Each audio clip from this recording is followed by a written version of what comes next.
নবরাজপুর পূর্বাঞ্চল অধিবাসী বৃন্দের 15 বছর পূর্তি হলো আজ জগদ্ধাত্রী পুজো। এই জগদ্ধাত্রী পুজোকে কেন্দ্র করে আজ মহাভোগের আয়োজন করা হয়েছে। কত মানুষের জন্য আয়োজন করা হয়েছে? আমাদের এই অনুষ্ঠানটা আমরা প্রতি বছরই করে থাকি, 15 বছর থেকে। ছোট হতে হতে আজকে একটা বৃহৎ আকার পরিণত হয়েছে। আমরা সারা নিউ ব্যারাকপুরে যত ক্লাব বা যত সংগঠনই সব অনুষ্ঠান করে তার থেকে একটা অন্য রকম।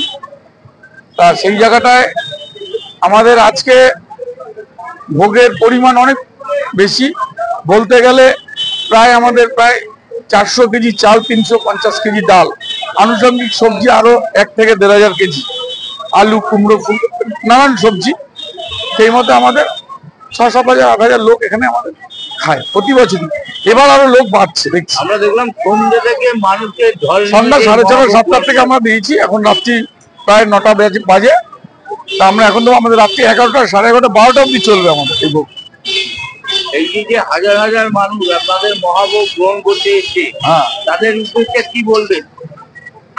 আমরা বলবো যেন শান্তি শৃঙ্খলা ভাবে এরা ভোগ নেয়, লাইন দিয়ে যারা দিচ্ছে, যেন কোনো রকম অঘটন বা অপ্রীতিক ঘটনা না ঘটে, সেই জন্য। এছাড়া কিছু বলার নেই। আমরা দেখলাম যে এই জগদ্ধাত্রী পুজোকে কেন্দ্র করে আপনারা যেমন মহাভোগের আয়োজন করেছেন, ঠিক তেমনি এলাকার দুস্থ মানুষদের জন্য এই শীত আসছে, সেই কথা চিন্তা করে কিছুদিন আগে শীতবস্ত্র প্রদান উপহার প্রদান করলেন।